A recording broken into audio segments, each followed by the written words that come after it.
नमस्कार दोस्तों, जय हिंद। स्वागत है आप सभी का यूपी रेगुलर क्लासेस के इस ऑनलाइन प्लेटफॉर्म पे। और अगर आप लोग तैयारी कर रहे हो यूपी पीएससी आरओ एग्जाम की, जो कि बहुत जल्द होने वाला है, कभी भी आपको नोटिस देखने को मिल सकती है इसकी, ठीक है। तो उसी के संबंध में आज हम लोगों ने डेली प्रैक्टिस सेशन स्टार्ट कर दिया है, क्योंकि बड़े एग्ज़ाम या छोटे एग्ज़ाम, अब कोई भी एग्ज़ाम हो, जब तक आपकी प्रैक्टिस मजबूत नहीं है तब तक उसको निकालना पॉसिबल नहीं है, ठीक है ना। तो प्रैक्टिस इज़ द मस्ट। तो हम लोग जियोग्राफी की आज प्रैक्टिस सेशन स्टार्ट करेंगे। हम लोग पॉलिटी और जियोग्राफी स्टार्ट किया हम लोगों ने, धीरे धीरे करके सारे सब्जेक्ट को कवर करेंगे, ठीक है। तो जियोग्राफी, इंडियन जियोग्राफी हम लोग कर रहे हैं सबसे पहले, वो भी बेहतरीन एक्सप्लेनेशन के साथ। मतलब जितने क्वेश्चन रहेंगे वो तो ठीक है, लेकिन एक्सप्लेनेशन काफ़ी इंपॉर्टेंट है, क्योंकि एक्सप्लेनेशन से ही अब क्वेश्चन बन रहे हैं, उन्हीं को नए पैटर्न पर क्वेश्चन नाम दिया जा रहा है, ठीक है ना। और हर टाइप के क्वेश्चन इसमें रखे गए हैं। तो चलिए शुरुआत करते हैं सेशन की। उससे पहले चैनल पर नए हैं, सब्सक्राइब, वीडियो को लाइक और शेयर जरूर कर देना। जितने भी क्वेश्चन रहेंगे उनकी पीडीएफ आपको टेलीग्राम पे मिल जाएगी। टेलीग्राम पे जुड़ जाना है, यूपी रेगुलर क्लासेस के नाम से टेलीग्राम चैनल का नाम है। क्लियर है? तो चलिए शुरुआत करते हैं। इससे पहले हम लोगों ने पिछले टर्न पे भी जियोग्राफी देखा था, उसी के आगे हम लोग आगे क्वेश्चन देखेंगे, ठीक है। तो अगला क्वेश्चन आपके सामने ये रहा, वेरी इंपॉर्टेंट क्वेश्चन है। पिछले टर्न पे हम लोगों ने टाइम जोन की थोड़ी सी बात की थी, आज हम लोग थोड़ा सा विस्तार और देख लेंगे इसका, ठीक है ना, ताकि कायदे से समझ में आ जाए। क्या कह रहा है? भारत ने नई सहस्त्राब्दी के सूर्योदय की पहली किरण निम्नलिखित में से किस देशांतर पर देखी, या सूर्योदय की पहली किरण किस देशांतर पर सबसे पहले देखी जाएगी, ये पूछा जा रहा है, ठीक है ना।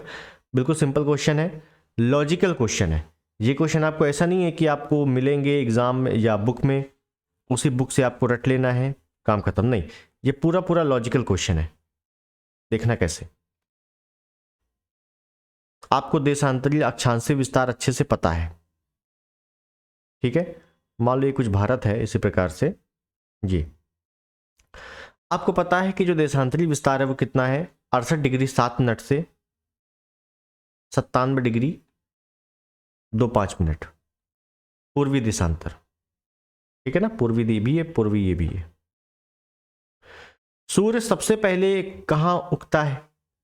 तो आपको पता है कि अरुणाचल प्रदेश में, अरुणाचल प्रदेश जो कि यहाँ पे है, सबसे पहले सूर्य की किरण यहाँ देखी जाती है, ठीक। तो जाहिर सी बात है 97 डिग्री 25 मिनट पे सबसे पहले देखी जाएगी, लेकिन 97-25 कहीं नहीं है। थोड़ा सा और पहले आ जाओ, थोड़ा सा और पहले आ जाओगे तो 2 डिग्री, तो 2 डिग्री तो यहाँ के भी पार चला जाएगा, तो ये तो हो ही नहीं सकता। 82.5 बीचों बीच है, तो ये तो हो नहीं सकता। अब 92 डिग्री 30 मिनट और 92 डिग्री 30 मिनट, पश्चिमी और पूर्वी। तो अगर हम थोड़ा सा और इधर आ जाए, 97 ये है, तो 92 ये आ जाए, इधर आ जाए कहीं, तो यहीं कहीं 92 होगा, 92.5, वो भी पूर्वी हो गई है, क्योंकि ये भी पूर्वी है, तो यहाँ पे पूर्वी चलेगा। तो बस सबसे नज़दीक ये मिलेगा, ऑप्शन डी। मेरी बात समझे, यहाँ से आने पे सबसे नज़दीक हमें 92 डिग्री 30 मिनट पूर्वी देशांतर मिलेगा, जो कि सबसे पहले सूर्य यहीं पर चमकेगा इन चारों ऑप्शंस के अनुसार। क्लियर है? अब मान लीजिए दे देता 96 डिग्री 45 मिनट, ये ऑप्शन सही होता, क्योंकि यहाँ से आने के बाद सबसे पहले ये मिलेगा 96, फिर उसके बाद 95, फिर 94, ठीक है। तो इस प्रकार से आपको ध्यान देना है। सिंपल क्वेश्चन है, पूरा लॉजिकल क्वेश्चन बेस्ड था। क्लियर है? आपको समझ में आ गया होगा। अब कुछ यहाँ पे लॉजिक की बात कर लें, कैसे क्या टाइम जोन निकालना होता है, ठीक है ना। कुछ बेसिक रूल होते हैं।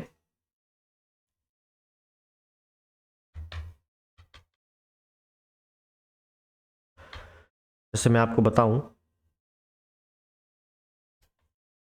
टाइम कैसे निकाला जाता है। पहला पॉइंट ये है, हालांकि इसका एक अलग चैप्टर है, हम लोग वर्ल्ड ज्योग्राफी में देखेंगे इसको। अगर आपको ये मान लो 0 डिग्री है, 0 डिग्री है, ये कहाँ से गुजारी गई है 0 डिग्री? ग्रीनविच रेखा से, ठीक है। तो तभी बोला जाता है ग्रीनविच मीन टाइम। और ये ग्रीनविच टाइम कहाँ पे है? ये है लंदन से गुजारी गई है इसको 0 डिग्री, ठीक है। 0 डिग्री के जैसे ही हम लोग पश्चिम में चलेंगे तो ये माइनस होगा, जैसे ही पूर्व में चलेंगे तो ये प्लस होगा। इतना तो पहले याद रखना है। 1 डिग्री पार करने में 4 मिनट का समय लगता है। 1 डिग्री देशांतरीय विस्तार को पार करने में 4 मिनट का समय लगता है। ठीक है, यानी कि 4 मिनट का समय 1 डिग्री पार करने में, तो 1 घंटे का समय, 1 आवर का समय 15 डिग्री पार करने में लगेगा। अगर ये आपको बेसिक पता हो गया तो आपके लिए टाइम निकालना कोई बड़ी बात नहीं रहेगी। ठीक है, कैसे आगे आपको सब पता है, क्लियर है। ये 15 से यहाँ गुणा करेंगे तो 15 चौके 60, 60 मिनट मतलब 1 घंटे, तो 15 से यहाँ गुणा कर देंगे 15 डिग्री आ गया, क्लियर है। अब इसी में अगर क्वेश्चन बोल दें, क्या क्वेश्चन बोल दें कि ये बताओ कि गुजरात का समय, गुजरात का समय अरुणाचल प्रदेश के समय से कितना डिग्री का अंतर है। गुजरात का समय अरुणाचल प्रदेश में कितने डिग्री का अंतर है, या कितने समय का अंतर है, डिग्री नहीं, कितने समय का अंतर है, समय का अंतर बताओ, समय का अंतर बताओ। तो हमें पता है गुजरात में भाई साहब 68 डिग्री 7 मिनट है पूर्वी देशांतर। ठीक, अरुणाचल प्रदेश में कितना है, 97 डिग्री 25 मिनट है, ये भी पूर्वी देशांतर। ठीक, इन दोनों का अगर हम लोग डिफरेंस देखेंगे, डिफरेंस देखेंगे तो अगर हम लोग इसको 8 मान लें तो 30 डिग्री, 30 डिग्री का अंतर आया। देखो 30 डिग्री का अंतर आया, 1 डिग्री पार करने में 4 मिनट का समय, तो 30 डिग्री पार करने में 120 मिनट का समय, 120 मिनट मतलब 2 घंटे, 2 घंटे। अब 2 घंटे का डिफरेंस आया, अब बताना है कैसे, क्या प्लस है क्या माइनस है। अरुणाचल प्रदेश 2 घंटे आगे है क्योंकि ये पूर्व में है, और ये 2 घंटे पीछे है क्योंकि ये पश्चिम में है। मैंने आपको ये बताया ना, पश्चिम में जाओगे तो माइनस, पूर्व में जाओगे तो प्लस, बस हो गया काम खत्म, क्लियर है। अब आपको टाइम निकालने में दिक्कत नहीं होगी आगे से। अगला प्रश्न चलते हैं।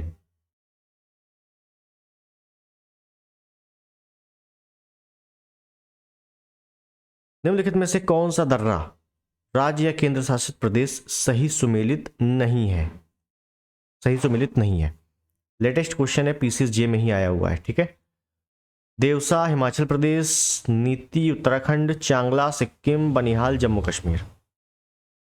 देखिए दर्रों में आपसे 2-3 टाइप के क्वेश्चन पूछे जाते हैं। ठीक है, एक तो ये है सिंपल तरीके से पूछ लेगा कि भाई ये दर्रा कहाँ पे स्थित है। ठीक, एक पूछेगा कि इस दर्रा से तुम कहाँ कहाँ जाएंगे, किसको जोड़ता है ये दर्रा। मेन चीज ये पूछता है कि किसको जोड़ता है।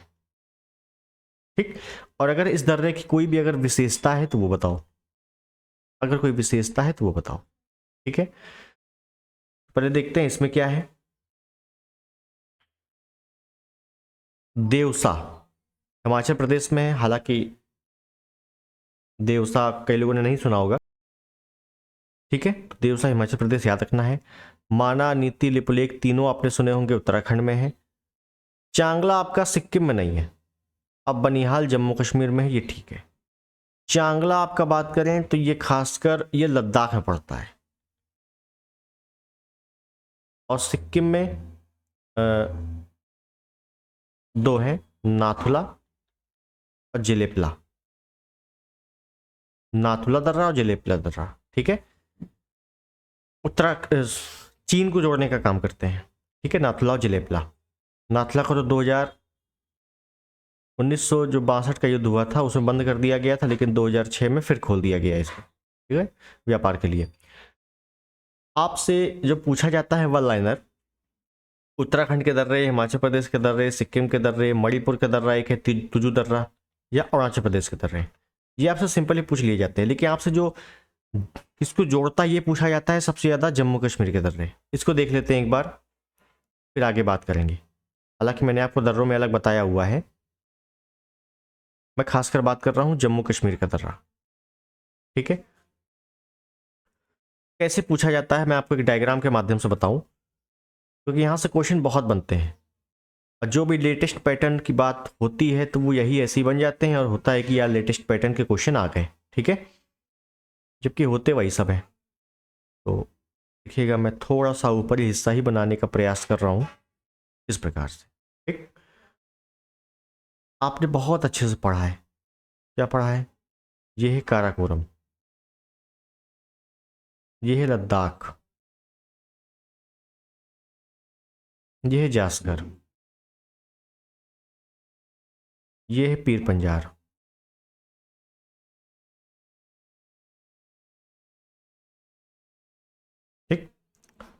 ये है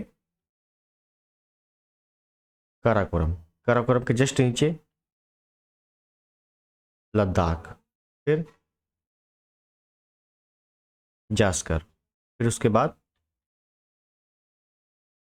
पीर पंजाल। क्लियर है? अब आपसे क्या पूछेगा? सबसे पहले तो आपको याद रखना है कि लद्दाख और जास्कर के मध्य एक स्थित है जिसका नाम है, लद्दाख और जास्कर के मध्य, उसका नाम है लेह। लेह, ठीक है। उसके नीचे है श्रीनगर, उसके नीचे है जम्मू, यहां पे जम्मू, ठीक। यहां पे है आपका कहीं गिलगित, गिलगित। हालांकि लद्दाख जास्कर के मध्य लेह भी स्थित है, और लद्दाख और जास्कर के मध्य नदी बहती है, इसका नाम है सिंधु नदी। सिंधु नदी किस दर्रे के मध्य या किन श्रेणियों के मध्य बहती है? तो लद्दाख और जास्कर के मध्य। क्लियर है? याद रहेगा। अब आपसे पूछेगा बताओ दर्रे बताओ। ध्यान रखना है कि अगर हमको श्रीनगर से, मैं थोड़ा सा इसको अलग बना देता हूं ना, समझ में नहीं आएगा। मैंने यहां बनाया था, क्या बनाया था? श्रीनगर। अगर मैं इसको बताऊं कि अगर मुझे श्रीनगर से गिलगित जाना है तो मुझे एक दर्रा ऐसे पार करना पड़ेगा, अगर मुझे श्रीनगर से लेह जाना है तो मुझे एक दर्रा ऐसे पार करना पड़ेगा, अगर मुझे जम्मू से श्रीनगर जाना है तो मुझे ऐसे पार करना पड़ेगा। ठीक है, बस नाम दे दो। तो ये पार करना पड़ेगा, एक ये नाम पड़ गया, एक ये नाम पड़ गया, और एक ये नाम पड़ गया। तो ये वाला जो दर्रा है इसको बोलते हैं बुर्जिल, बुर्जिल दर्रा। किसको जोड़ रहा है? तो भाई बुर्जिल से हम श्रीनगर से गिलगित जाएंगे, तो श्रीनगर से गिलगित जोड़ने वाले दर्रे को क्या बोलते हैं? बुर्जिल दर्रा। ठीक है। अब श्रीनगर से लेह जाना है तो एक और दर्रा है जिसका नाम है जोजिला दर्रा। बहुत पूछा जाता है जोजिला दर्रा किसको जोड़ता है? तो भाई श्रीनगर से लेह अगर जाएंगे तो हमें क्या मिलेगा? जोजिला दर्रा मिलेगा। क्लियर है? जम्मू से श्रीनगर तो ये मिलेगा बनिहाल, बनिहाल दर्रा। मतलब जम्मू से श्रीनगर जाएंगे तो बनिहाल दर्रा मिलेगा। श्रीनगर का प्रवेश द्वार किसे कहा जाता है? बनिहाल दर्रे को कहा जाता है, कई बार आ चुका है एग्जाम में। क्लियर है? तो इस प्रकार से बुर्जिल, जोजिला, बनिहाल। अब आपसे पूछ ले पीर पंजाल दर्रा बताओ, तो भाई पीर पंजाल आपको साफ साफ दिख रहा है, जम्मू से श्रीनगर। पीर पंजाल दर्रे में ही बनिहाल दर्रा स्थित है, पीर पंजाल श्रेणी में ही बनिहाल दर्रा स्थित है। क्लियर है? तो सब घुमा फिरा के एक ही टाइप के क्वेश्चन बनते हैं। ठीक, अगर आपको ये मैप कंप्लीट हो गया तो 4-5 दर्रे आपसे जिस प्रकार से ही पूछ ले कंप्लीट हो जाएगा। क्लियर है? हालांकि दर्रों वाला वीडियो आप देख लेना, इंडियन ज्योग्राफी के प्लेलिस्ट में बना होगा। ठीक, आगे चलते हैं।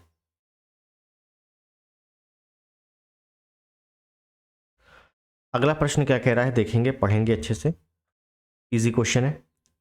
भारत के संदर्भ में निम्नलिखित कथनों में से कौन सा सही है? तो हमें बताना है कौन सा सही है। ठीक, देखते हैं। भारत विश्व का छठा सबसे बड़ा देश है, आकार में सबसे बड़ा देश भारत जो है वो 6वें नंबर पे है। संसार का लगभग 2.4% क्षेत्र भारत के अंतर्गत आता है। कर्क रेखा देश के बीच से गुजरती है जो अक्षांशीय विस्तार को 2 बराबर भागों में बांटती है। भारत पूरी तरीके से उष्णकटिबंधीय क्षेत्र में स्थित है। तो अब देखना है कौन सा सही है, काफी बार आ चुका है, वेरी इंपॉर्टेंट क्वेश्चन है। ठीक है, तो देखिए अगर पहले की बात करें कि छठा सबसे बड़ा देश है तो ये तो गलत हो गया, कि छठा देश तो नहीं है, 7वां है।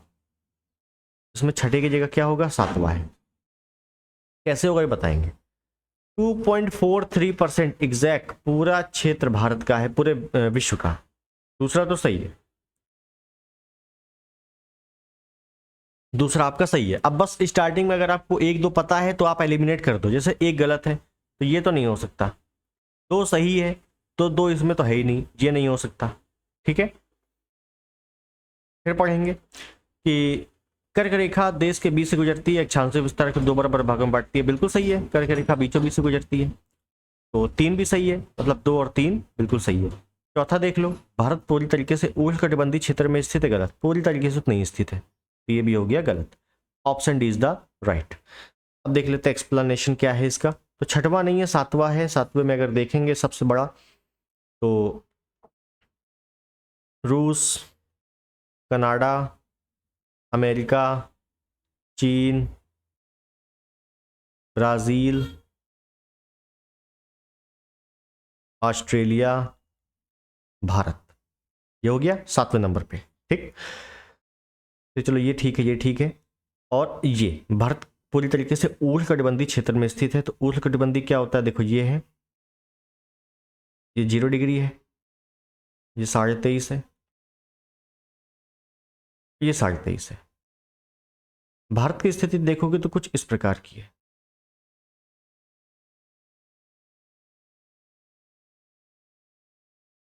कुछ इस प्रकार की है, मतलब 23.5 डिग्री, जो ऊपर वाला 23.5 है कर्क रेखा, इसको आधा ऊपर क्रॉस कर दिया है, अब कर्क रेखा आधा नीचे है। और उष्णकटिबंधीय किसको बोलते हैं, तो इसको बोलते हैं ऊपर 23.5 नीचे 23.5, इन दोनों के बीच का क्षेत्र पूरा उष्णकटिबंधीय है। तो भाई भारत पूरी तरीके से तो इसके बीच में नहीं है, आधा तो ऊपर ही है ना। तो पूरी तरीके से उष्णकटिबंधीय क्षेत्र में स्थित नहीं है भारत। ठीक है, इस वजह से चौथा गलत है, ऑप्शन डी बिल्कुल सही है। क्लियर है, आगे चलते हैं, अगला प्रश्न। भारत के निम्नलिखित राज्यों को उनके क्षेत्रीय आकार के अवरोही क्रम में व्यवस्थित कीजिए। आकार बताना है, हमें नहीं पता है, हमें 28 राज्य हैं, 28 के 28 राज्य को हमें नहीं पता आरोही आरोही क्रम क्या है। ठीक है, लेकिन हमें इतना पता है कि सबसे बड़ा आकार में जो सबसे बड़ा है वो क्या है, वो है राजस्थान। सबसे बड़ा है पहले नंबर पे। हमें पता है इसके बाद है मध्य प्रदेश, हमें पता है इसके बाद है महाराष्ट्र, और चौथे नंबर पे अपना यूपी है। ये चार तो सबको पता होंगे। तो भाई अवरोही क्रम मतलब बड़े से छोटा लगाना है, तो भाई राजस्थान पहले नंबर पे है। ठीक है, तो 3 पहले नंबर पे आएगा, तो ये हटा दो, जी हटा दो। राजस्थान के बाद मध्य प्रदेश है, मध्य प्रदेश दूसरे नंबर पे आएगा, ये दूसरा नंबर लिखा है, मतलब option B is the right. ठीक, अब आंध्र प्रदेश क्या है, उत्तर प्रदेश क्या है, क्या मतलब है। ठीक है, हमें आंसर मिल गया ऑप्शन बी, काम खत्म, option B is the right. ठीक है ना, एलिमिनेट करोगे जितना अच्छा, उतना ही क्वेश्चन की डिफिकल्टी घटेगी। क्लियर है, और इसी टाइप के क्वेश्चन आ रहे हैं, देखो 4 ऑप्शन दे देगा, उसके बाद फिर उसमें से ऑप्शन देगा। ठीक, चलिए आगे चले। निम्नलिखित में से किस राज्य की सीमा भूटान से नहीं मिलती। पीसीएसजे लेटेस्ट क्वेश्चन आया हुआ है, इसको ये नहीं कह सकते, पुराना है। ठीक है, और आपको सबकी सीमा रेखा, सबकी सीमा रेखा पता होनी चाहिए, और उसकी लंबाइयां, की लंबाई कितनी है ये भी पता होना चाहिए। ठीक है, क्योंकि यहां से आपके प्रश्न अच्छे खासे बनते हैं। तो खैर हमसे भूटान का पूछा है, देख लेते हैं। तो अगर मैं इसको अलग से एक मैप बना दूं, और लंबाई के साथ साथ एक बार देख भी लेंगे। ठीक है,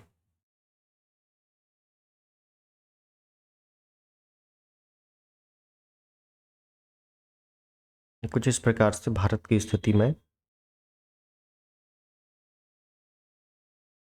बना देता हूं। ठीक, आपको पता है ऊपर है चीन, इधर है अफगान, इधर है पाक, इधर है नेपाल, इधर साइड है भूटान, इधर है म्यांमार, इधर है बांग्लादेश। ठीक, सबकी लंबाई पता होनी चाहिए। चीन की कितनी लंबाई या कितनी सीमा रेखा है, लंबाई, सीमा रेखा की लंबाई कितनी है, ये सब पूछेगा आपसे। ठीक है, या लंबाइयों के आधार पर, सीमा रेखा के आधार पर इनको अवरोही आरोही क्रम में लगाओ, बस इसी टाइप के क्वेश्चन आएंगे। तो चीन की जो है वो है 3488, याद रखना है 3488 किलोमीटर। अफगानिस्तान की सबसे कम है 106 किलोमीटर है, और पाकिस्तान की 33 किलोमीटर है। 3488 और 3323, इसमें कन्फ्यूजन होगी, ध्यान रखना। भूटान की 699 है, 699 किलोमीटर है। नेपाल की अगर बात करेंगे 1751 है, 1751 इसकी है, 1643 इसकी है, और सबसे लंबे 4096.6 इसकी, बांग्लादेश की। ठीक, सबसे ज़्यादा ये सबसे बड़ी सीमा रेखा किसकी किसके साथ है? बांग्लादेश के साथ। ठीक, अब हमसे भूटान के बारे में पूछा है, तो ध्यान रखना है भूटान मैं यहीं पर लिख देता हूं ऐसे बना के कि भूटान सबसे पहले तो सिक्किम से लग रहा है, पश्चिम बंगाल से लग रहा है, असम से लग रहा है, और सबसे लास्ट में क्या है? अरुणाचल प्रदेश। अरुणाचल प्रदेश 4 राज्यों से सीमा साझा करता है कौन? भूटान। ठीक, तो हमसे पूछा था किससे सीमा नहीं करता, तो किससे करता है? सिक्किम, पश्चिम बंगाल, असम, अरुणाचल प्रदेश। तो सिक्किम, पश्चिम बंगाल, असम, अरुणाचल प्रदेश, तो मेघालय से नहीं करता। केवल 4, ठीक है, केवल 4। Option C is the right. Next,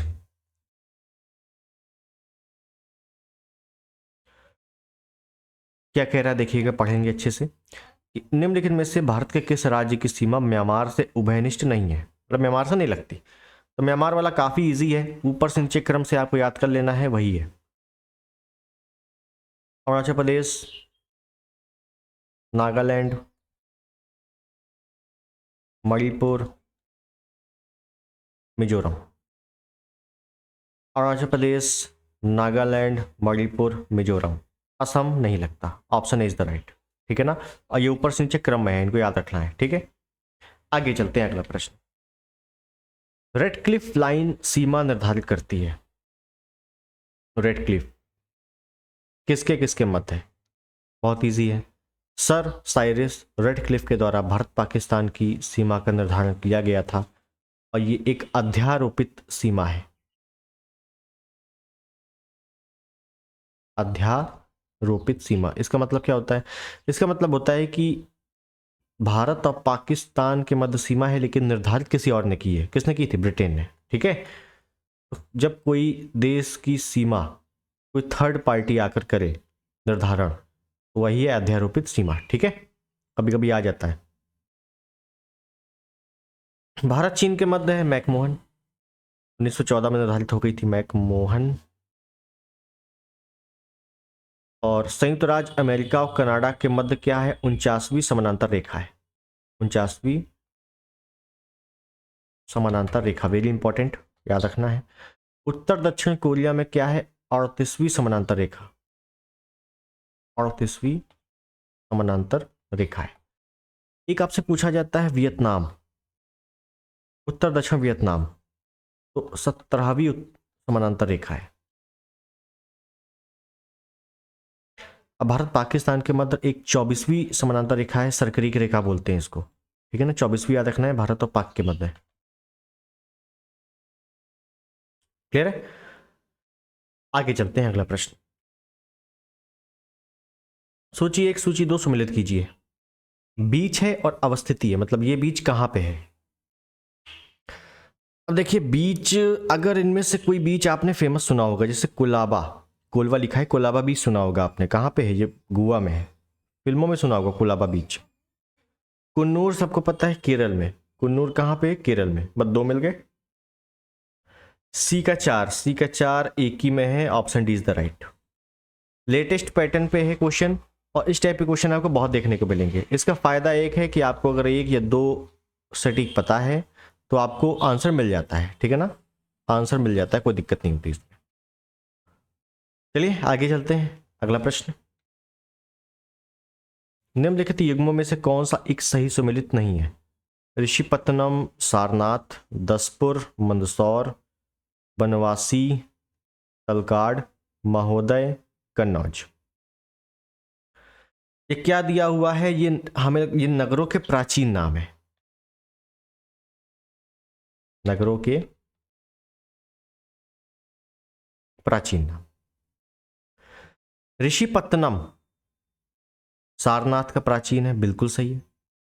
Dashpur अभिलेख आपने सुना होगा, मंदसौर अभिलेख या दसपुर अभिलेख कहा जाता है, गुप्त वंश में पढ़ा होगा, बिल्कुल सही है। महोदय श्री कन्नौज को कहा जाता है, बिल्कुल सही है। बनवासी गलत है आपका। ठीक है, तो ऑप्शन सी यहां पर बिल्कुल सही हो गया, बनवासी। क्लियर है, सिंपल। नेक्स्ट, सूची 1 सूची 2 मिलान करना है। सूची 1 में क्या है? दिल्ली, मुंबई, जोधपुर, शिलांग। सूची 2 में शुष्क, अर्धशुष्क, उष्ण, आर्द्र। ठीक है, बिल्कुल लॉजिकल क्वेश्चन है ये। कैसे देखते हैं, अगर एक दिमाग लगाएं तो जोधपुर कहाँ पे है? राजस्थान में। शिलांग ये मेघालय वाला क्षेत्र। आपको पता है सबसे ज्यादा वर्षा कहाँ होती है? तो भाई मेघालय में होती है। गारो खासी जयंतियाँ, यहाँ पर पहाड़ियाँ हैं, मानसिन राम भी यहीं पे है, सबसे ज्यादा वर्षा यहीं होती है। सबसे ज्यादा शुष्क क्षेत्र कौन सा है? गर्मी कहाँ होती है भाई? राजस्थान में, बिल्कुल वर्षा नहीं होती। ये आपके दिमाग में है। तो बस सबसे पहले लिखा हुआ है आर्द्र। आर्द्र मतलब गीला। तो गीला वाला क्षेत्र कौन सा है? शिलांग, क्योंकि यहीं पे सबसे ज्यादा वर्षा है। तो डी का हमने कर दिया 4। ठीक है, डी का 4 जैसे करोगे तो ये तो हटा ही दो। जोधपुर राजस्थान बहुत ही शुष्क क्षेत्र है, गर्म क्षेत्र है। उष्ण आर्द्र, आर्द्र मतलब गीला, तो भाई गीला तो नहीं होता। अर्ध शुष्क, शुष्क मतलब आधा सूखा, बिल्कुल नहीं, पूरा सूखा होता है राजस्थान वाला क्षेत्र, जोधपुर। सी का 1, सी का 1 कर दो, डी का 4 कर दो, option C is the right. Delhi Mumbai की बात करें तो ए का 2 अर्ध शुष्क। अब मुंबई उष्ण, मतलब मुंबई में क्या है? आर्द्रता रहती है, तो इसी वजह से वहां का टेम्परेचर नॉर्मल रहता है मुंबई का। तो ऑप्शन सी यहाँ पर बिल्कुल सही है। ठीक है ना, लॉजिकल क्वेश्चन था, इसमें कुछ भी आपको एक्स्ट्रा दिमाग लगाने की आवश्यकता नहीं है। आगे चलते हैं, अगला प्रश्न। दोडा बेट्टा चोटी निम्नलिखित में से कौन सी पहाड़ी श्रृंखला पर स्थित है? दोडा बेट्टा लेटेस्ट क्वेश्चन है।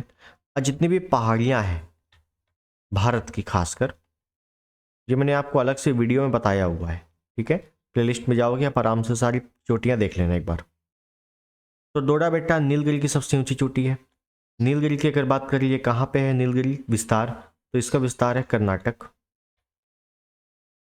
केरल, तमिलनाडु। और नीलगिरी पहाड़ियों पर ही, तमिलनाडु पे ही एक तोड़ा जनजाति रहती है, तोड़ा एचटी। ठीक है, और नीलगिरी की सबसे ऊंची चोटी कौन सी है? दोडा बेट्टा।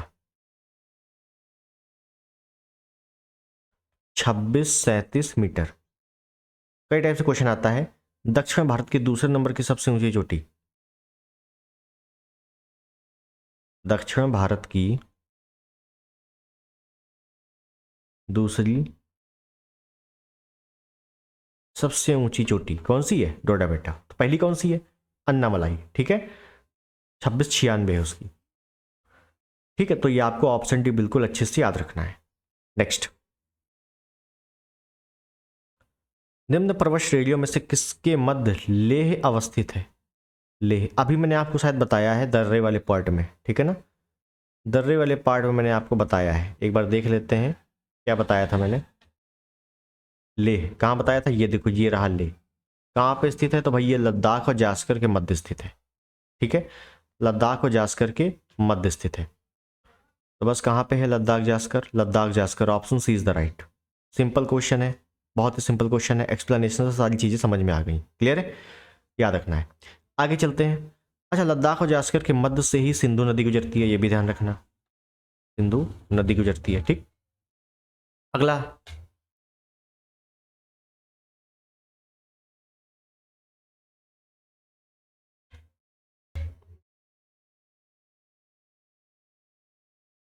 पहाड़ियां हैं,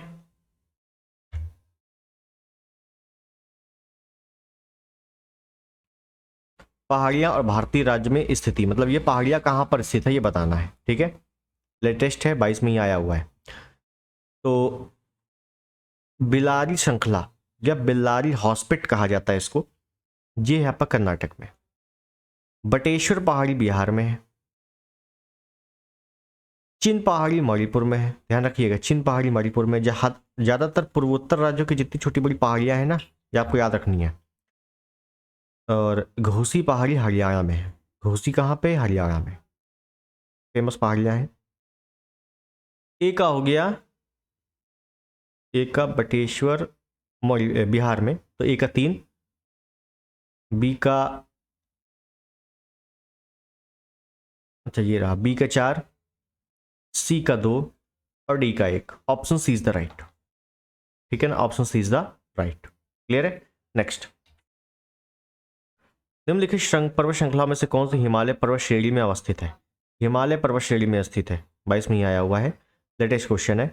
अब हिमालय में देखो बहुत सारी पहाड़ियाँ हैं, बहुत सारी, छोटी बड़ी मिलाकर काफ़ी सारी हैं, लेकिन अब बहुत सारी तो याद होंगी नहीं, याद भी तो रखना है। क्या करें? एलिमिनेट। और आयोग खुद ही ऐसे क्वेश्चन देता है कि आप एलिमिनेट से आराम से कर सको, बहुत ज़्यादा दिक्कत ना हो। जैसे हमने पढ़ा है अन्नामलाई, अन्नामलाई की सबसे ऊंची चोटी है अन्नामलाई, जिसकी ऊंचाई है 2696 मीटर। और इसको क्या बोलते हैं? दक्षिण भारत की सबसे ऊंची चोटी,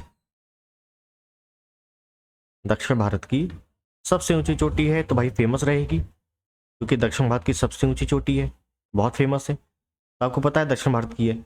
अब हिमालय तो भाई दक्षिण भारत में है नहीं, तो 3 तो हो नहीं सकता, हटा दो।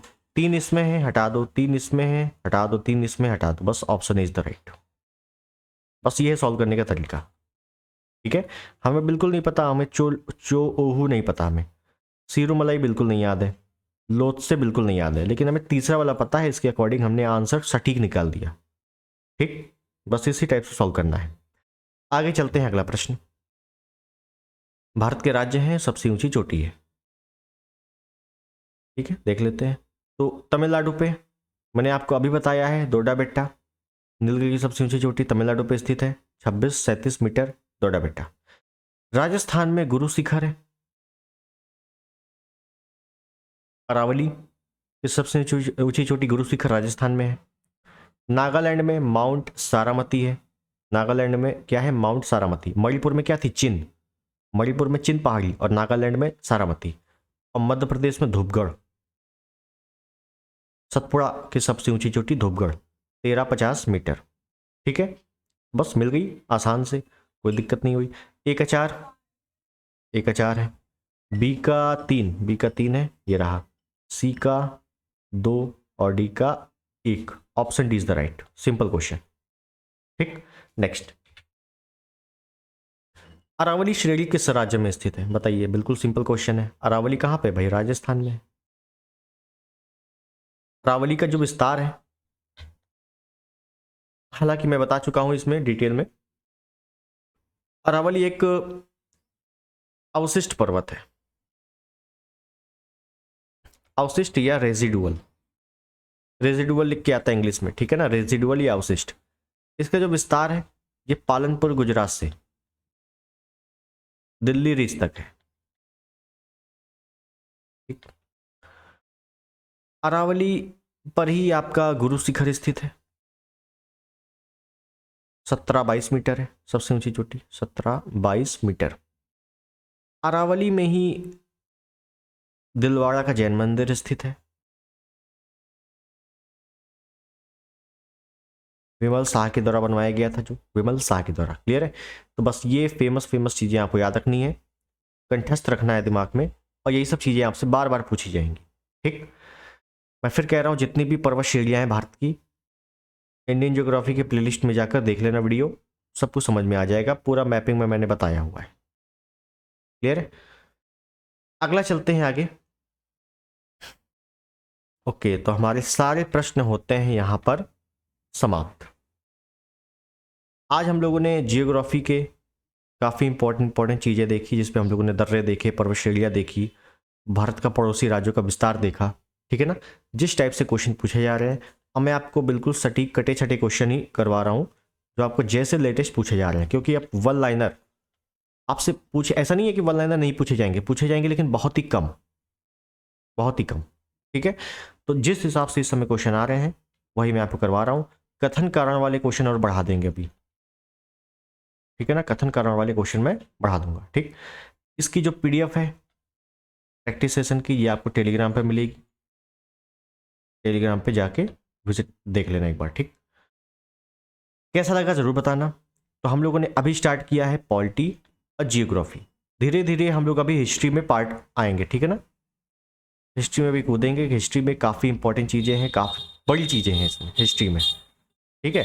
तो इसको अच्छे से करेंगे। पहले पहले हिस्ट्री में हमने जो मॉडर्न हिस्ट्री स्टार्ट किया है, मॉडर्न हिस्ट्री समाप्त हो जाए, उसके बाद हिस्ट्री शुरुआत करेंगे, क्लियर है। तो चलिए मिलते हैं अगले वीडियो में, तब तक के लिए नमस्कार, जय हिंद, वंदे मातरम।